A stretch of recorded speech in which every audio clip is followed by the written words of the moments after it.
ទនេពីកិនស្រូវគេហៅទៅជាការក៏ទៅជាការមួយគេដែរបងប្អូនហើយខានទៅជាការយូរបងប្អូនហើយក្តៅក៏ក្តៅហត់ក៏ហត់និយាយទៅទាំងហក់តែម្ដងហើយឥឡូវនេះជាតលេធំមួយមិត្តភក្តិខ្ញុំគឺថាលាក់ខ្លាំងមែនទែនបងប្អូនទាំងអស់គ្នាហើយមិត្តភក្តិខ្ញុំគេមកយើងប្រហែលជាម៉ោង5ព្រឹកនឹងអស់គ្នាម៉ោង5កន្លះហ្នឹងចេញទៅឥឡូវបានជិះមកតាមស្ពានអូសាឡាដែរបងប្អូននេះគឺជាស្ពានអូសាឡាហើយទិដ្ឋភាពពីព្រឹកឡើងគឺត្រជាក់មែនទែនត្រជាក់ល្ហឹមតែម្ដងហើយពេលនេះដែរគឺបានមកដល់កន្លែងកណប់នេះបងប្អូននេះគេឃ្លាំង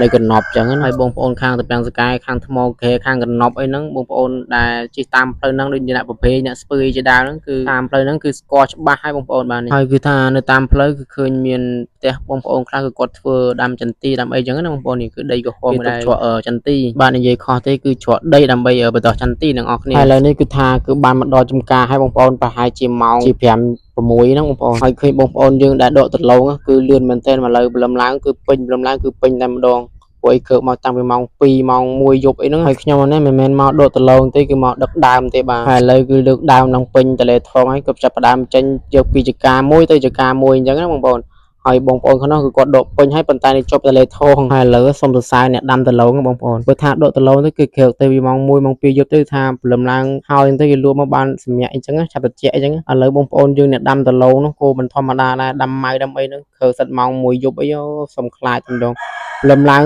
គោមប្រសាទពេញចការហើយនេះគឺជាចការដែលគេដាំដំឡូងហើយបងប្អូនគឺគេឡង់ហើយគេដាំដោតអញ្ចឹងកាលពីមុនគេភ្ជួរដាំកប់អញ្ចឹងណាតែឥឡូវគឺពីច្រើនគេដាំដោតទាំងអស់គ្នានេះគឺជាសកម្មភាពបងប្អូនយើងដែលកំពុងតែដាំដំឡូងណាបងប្អូនហើយគេសូមអធិស្ឋានផងបងប្អូនដោយសារថតទៅវាអាលាក់ផងទៅវា